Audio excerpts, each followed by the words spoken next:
Halo semua, selamat datang kembali dalam channel saya. Kali ini kita akan belajar Adobe Premiere Pro yang bagian dasar atau basic ya. Di sini saya menggunakan Premiere Pro CS6 ya. Dan di sini saya memakai OS X ya dari Apple. Untuk tampilan dengan Windows tidak banyak perbedaan jauh ya. Hanya saja beberapa tombolnya yang ada perbedaan ya, tidak banyak. Oke, di sini tampilan pertama ya, welcome screen-nya. Ada beberapa bagian. Yang pertama di bagian atas ini ya, yaitu berisikan file project yang terakhir kali dibuat. Lalu di bawah sini ada 3. Pertama ada new project ya. Klik ini untuk membuat project baru. Lalu di tengah ada open project untuk membuka project Adobe Premiere Pro yang pernah dibuat sebelumnya. Lalu help ya, di sini untuk meminta bantuan. Oke, kita langsung klik new project. Ya, terdiri ada beberapa bagian. Di sini ada video rendering and playback ya, berisi tentang software dan hardware rendering. Biasanya pada pilihan ini defaultnya sudah disetting pada Mercury Playback Engine Software Only, artinya software engine inilah yang kompatibel dengan Adobe Premiere CS6 dan biasanya sudah terintegrasi dengan Adobe Premiere CS6. Oke, selanjutnya video ya, display format. Ini bisa kita klik panahnya. Ada beberapa bagian, ada 4. Yaitu pertama ada timecode ya, menggunakan satuan ukuran H, mm, SSFF, di mana H adalah hour, jam, M itu adalah menit, S yaitu second atau detik, dan F yaitu frame. Ya. Lalu ada feet plus frame 16 mm merupakan satuan ukuran untuk pita video analog dengan lebar 16 mm. Lalu ada feet and frame 35 mm merupakan satuan ukuran untuk pita video analog dengan lebar 35 mm. Dan yang terakhir ada frames, digunakan untuk membuat tampilan satuan ukuran berdasarkan pada jumlah frame pada klip. Untuk standarnya kita akan menggunakan timecode. Lalu selanjutnya ada audio ya. Terdapat 2 jenis pengaturan format tampilan audio pada bagian ini, yaitu audio sample dan millisecond. Untuk tampilan audio sample ini tergantung pada sample rate audio pada sequence yang dapat diatur melalui kotak dialog new sequence. Misalkan Anda menggunakan frame rate audio 48 kHz, maka display format pada audio akan menampilkan 48.000 Hz per detik. Sedangkan millisecond digunakan untuk menampilkan satuan 1/1000 detik. Nilai defaultnya biasa pada posisi audio sample. Ya. Kita pilih audio sample. Selanjutnya ada capture. Ya. Berisikan menu untuk menampilkan format hardware video yang akan digunakan untuk proses capturing. Penggunaan menu pada bagian ini berbeda-beda tergantung pada jenis kamera atau media pemutar yang akan digunakan, yaitu DV atau HDV ya. Kalau HDV itu high quality ya, lebih tajam, resolusi lebih tinggi. Tapi untuk standar yaitu DV. Ya, selanjutnya cara memberikan nama project di sini ya. Terserah mau kasih ya, kalau defaultnya yaitu untitled. Mungkin kita bisa kasih nama latihan. Di sini lokasi ya, bisa kita browse. Ya, di sini saya sudah buat foldernya. Terserah mau simpan di desktop atau di dokumen gitu ya. Kalau sudah klik choose, selanjutnya kita klik OK. Ya, ini jendela selanjutnya itu new sequence ya. Yang dimaksud dengan sequence adalah track tempat penyusunan klip-klip video, audio, dan juga gambar. Klip-klip yang telah tersusun inilah yang nantinya akan tampil pada layar monitor ya, setelah proses editing video selesai secara keseluruhan. Dalam kotak dialog new sequence terdapat 3 tab, yaitu sequence preset, general, dan track ya, di bagian atas ini. Pada tabulasi sequence preset berisi berbagai macam preset pengaturan general dan track yang telah disediakan oleh program. Tabulasi ini akan sangat memudahkan Anda untuk menentukan jenis sequence mana yang diinginkan untuk video yang akan dibuat. Hampir semua jenis format video untuk segala keperluan multimedia telah tersedia di sini. Dan pada tab ini Anda tinggal memilih format video yang diinginkan pada bagian Available Preset, ya, dan kemudian mengaturnya kembali bila perlu pada tab General dan Track. Setelah melakukan pengaturan sequence, berikutnya masukkan nama sequence yang akan dibuat pada bagian sequence name, kemudian klik OK. Ya, namanya mau apa? Defaultnya seperti ini, sequence. Kalau sudah, ya untuk standarnya kita bisa pilih SDV ya. Kalau misalnya kita mau untuk upload ke YouTube atau presentasi, cukup di HDV ini. Ini ada macam-macam ukuran ya, resolusi. Ada yang 720, kalau 720 ini berarti bisa dilihat di sini ya. Resolusinya yaitu 1280 secara horizontal dan 720 pixel secara vertikal. Lalu di belakangnya ini ada frame rate-nya ya. Untuk standarnya frame rate-nya bisa di 29,97 atau 30 frame per second ya. Lalu kalau yang 1080 ini ada yang P, ada yang I ya. Kalau ini 1440 ya kali 1080. Lalu untuk yang I ya sama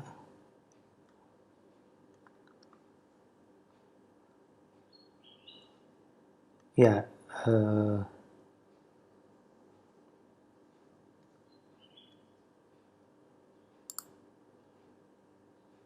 oke, kita pilih yang SDV 720 P30 saja ya. Klik OK.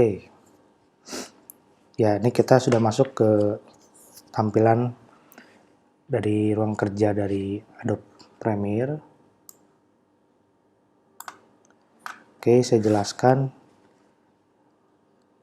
Di sini yaitu panel project ya, di mana semua file-file yang akan kita pakai posisinya ada di sini. Lalu ada panel monitor source di sini ya. Misalnya video aslinya di sini tampilannya. Lalu di sini panel monitor program ya, yang tampilan previewnya yang sudah diedit segala macam, outputnya akan tampil di sini. Lalu di sini ada panel info. Lalu di sini panel timeline ya, pada umumnya untuk editing. Oke, selanjutnya bagaimana cara untuk menyimpan project? Gampang saja, bisa dengan caranya klik file, save ya, karena kita di awal sudah buat namanya, tinggal save ya. Atau bisa juga di keyboard yaitu Command S atau Control S ya. Lalu selanjutnya bagaimana cara untuk membuka project? Sama bisa di file open project ya. Di mana lokasinya tinggal kita klik open. Lalu bagaimana cara kita menutup project? Tinggal file, close project ya, atau Ctrl Shift W atau Command Shift W. Seperti itu. Ya. Di sini karena saya memakai Adobe Premiere Pro CS6, jadi ada sedikit penjelasan. Ya, CS6 ini ada penambahan fitur ya dibanding versi sebelumnya CS5. Yang pertama itu interface yang lebih simpel ya, sehingga untuk pemula menjadi lebih mudah dalam pengoperasiannya. Lalu performa GPU yang maksimal dengan Adobe Mercury Playback Engine ya. Dengan menggunakan hardware yang mendukung fasilitas ini, Anda dapat menjalankan video dengan efek dan track yang banyak secara real time tanpa melalui proses rendering terlebih dahulu. Selanjutnya ada script-to-screen workflow. Melalui media online, kini Anda dapat menuliskan skrip dengan menggunakan Adobe Story, membuat shoot list berdasarkan skrip tersebut dengan menggunakan Adobe On Location untuk mengelola hasil shoot Anda, lalu dilanjutkan dengan proses capture berdasarkan skrip yang telah Anda buat tersebut dengan Adobe Premiere Pro CS6. Hal ini akan sangat mempermudah proses editing pasca produksi, karena dengan ini Anda dapat melakukan pencarian dengan speed search, yaitu proses pencarian berdasarkan transkrip dialog. Fitur selanjutnya yaitu efisiensi editing dan produksi dengan fitur metadata. Dengan metadata ini, Anda dapat memberikan sejumlah informasi ke dalam klip, sehingga serasa bekerja dengan klip yang cerdas seperti melakukan pencarian berdasarkan suara dialog dengan mengetikkan teks secara cepat dan akurat. Selanjutnya ada Ultra Key for Fast. Dengan fitur ini, Anda dapat melakukan keying yang lebih detail dengan cara yang cepat, sehingga masalah pada keying seperti pencahayaan background yang tidak merata, background yang kusut, hingga helai rambut pada background pun dapat teratasi.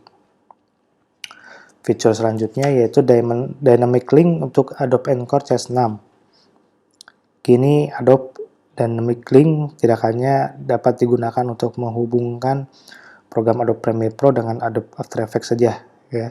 Di dalam versi CS6 ini, Anda dapat menggunakan Adobe Dynamic Link untuk menghubungkan program Adobe Premiere Pro dengan Adobe After Effects dan juga Adobe Encore secara bersamaan, sehingga Anda tidak perlu lagi melalui proses rendering untuk dapat menggunakan sequence Adobe Premiere Pro ke dalam timeline Adobe After Effects maupun Adobe Encore.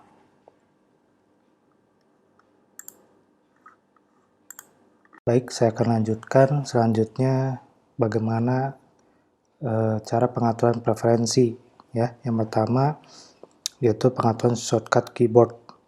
Kalau di Windows itu ada di edit, ya, edit keyboard shortcut, tapi kalau di Mac ini adanya di sini, ya. Oke, keyboard shortcut, ya, tampilannya seperti ini, ya. Jadi shortcut keyboard ini yaitu untuk mempercepat proses pengerjaan kita.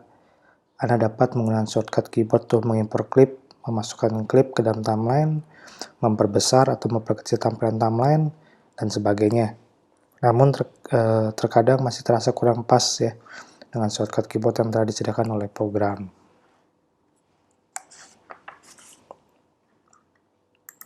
Oke, selanjutnya bagaimana cara mengatur preferensi program.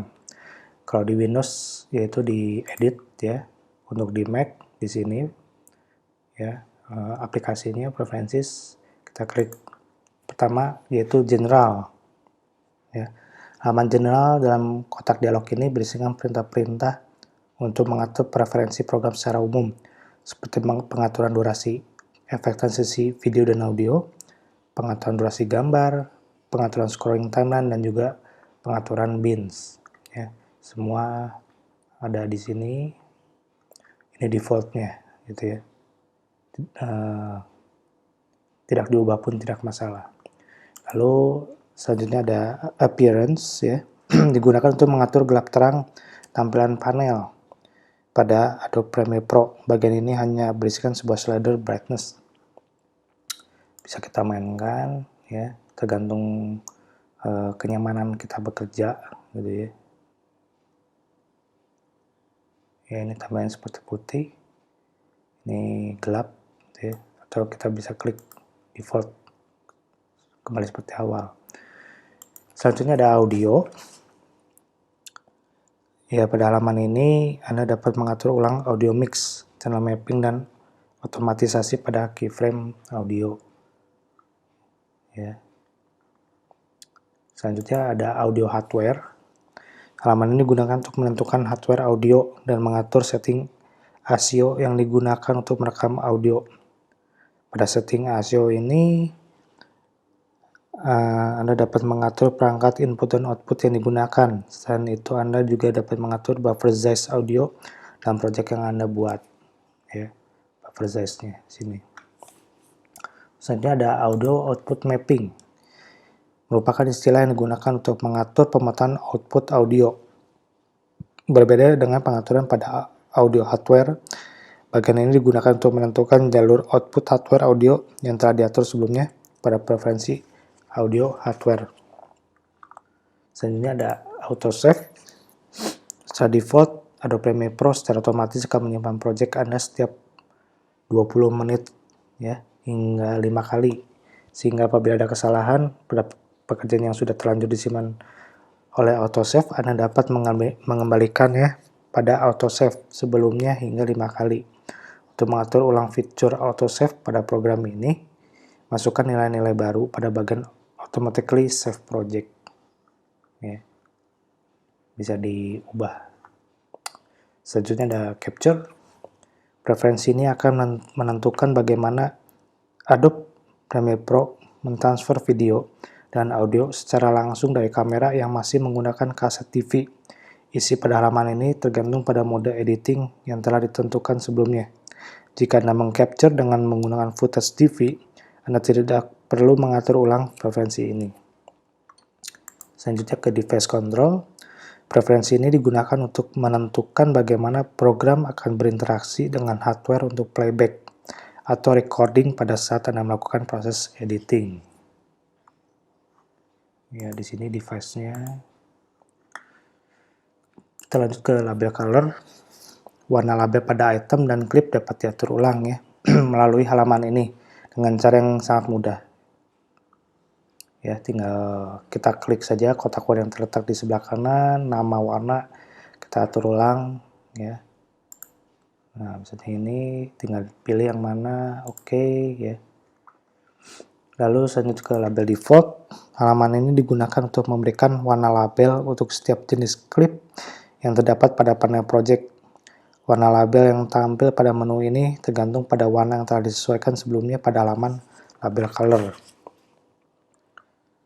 Selanjutnya kita ke media. Pada halaman ini Anda dapat menentukan lokasi penyimpanan file media charts ya. Media charts adalah file yang dibuat oleh fitur media charts termasuk juga file conform audio, file PEK audio, dan file video index. Ya, untuk default seperti ini tidak perlu kita ubah juga, tidak masalah. Selanjutnya kita ke memori. Ya, ini salah satu bagian cukup penting ya. Halaman ini merupakan salah satu fitur yang ditambahkan Adobe Premiere Pro di CS6 ya, dari CS6 sampai versi CC ya. Di preference memori ini Anda dapat mengatur ulang besarnya kapasitas memori yang digunakan untuk menjalankan program ya. Terdapat 3 bagian. Pertama ada installed RAM ya, RAM memory yang ada di komputer atau laptop kita. Totalnya berapa? Di sini saya memakai 43 ya. Lalu ada RAM reserve for other application ya. Besar kapasitas memori yang ingin Anda sisakan untuk menjalankan aplikasi lain. Ya, harus ada gitu ya. Ya kalau ini 43, ini di 1,5 gitu ya. Agar tidak terlalu nge-lag kalau mau multitasking. Lalu ada RAM available for, yaitu besar kapasitas memori yang digunakan untuk menjalankan program. Ya, di sini program Premiere-nya. Jadi sewaktu kita menjalankan program Premiere Pro ini sudah disiapkan 2,5 GB gitu ya untuk editing sampai rendering. Gitu. Jadi semakin besar RAM yang terpasang, otomatis ya ini bisa kita sesuaikan, semakin besar kerjaan kita pun menjadi lebih enteng gitu ya, rendering lebih cepat gitu ya, dampaknya ada terasa gitu. Selanjutnya kita ke playback. Pada halaman ini Anda diminta untuk menentukan program media pemutar ya. Selanjutnya Adobe Premiere Pro akan menggunakan program tersebut untuk menjalankan klip dan sequence. Anda dapat membeli player default dan audio device yang disediakan oleh program Adobe Premiere Pro CS6. Selanjutnya kita ke titler. Pada saat memilih font family nanti ya, dalam menggunakan panel titler, Anda akan melihat kombinasi huruf A, E, G, Z, Z seperti ini, gitu ya. Ini defaultnya dari Premiere Pro seperti ini. Ini bisa kita ubah gitu ya. Ya, bisa nama Anda. Jadi begitu kalian milih font, ya nanti teksnya seperti ini gitu ya. Ini nanti akan berubah-ubah sesuai dengan font yang kita pakai. Selanjutnya yaitu trim. Dengan menggunakan halaman ini, Anda dapat menentukan jumlah frame pergeseran pada saat mengklik tombol large trim offset ya, positif atau negatif pada panel trim monitor.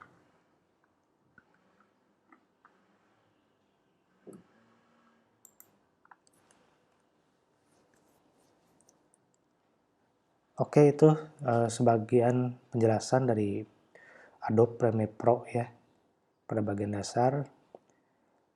Semoga video ini dapat memberi penjelasan bagi kalian yang akan mempelajari video editing menggunakan Adobe Premiere.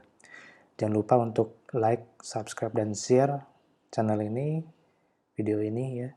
Terima kasih.